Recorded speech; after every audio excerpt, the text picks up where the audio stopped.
juba õige pea valmib siin kauaoodatud Saku kirik. Kaasaegsele kirikule omasena tulevad siin Eestis esmakordselt kasutusele päiksepaneelid. See on investeering, et tulevikus hoida püsikulud võimalikult madalana ja samas jätta väike CO2 jalajälg loodusele. Kirikus saab olema 105 istekohta, mida on võimalik laiendada kuni 200 kohani. On ruumid noortetööks, lastetööks, erinevate huviringide ja ka ürituste korraldamiseks.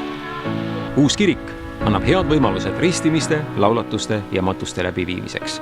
Samuti saab siin olema hea akustikaga saal, kus korraldada kontserte.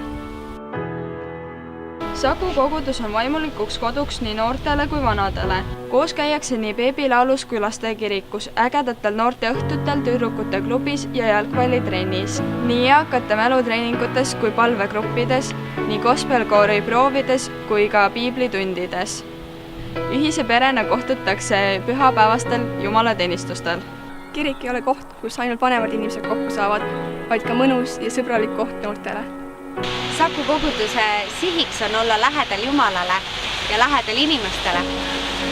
Me usume, et see uus kirik annab meile selle missiooni elluviimiseks veelgi paremad võimalused. Anna sina ka oma panus, et see unistus võiks juba varsti tõeks saada.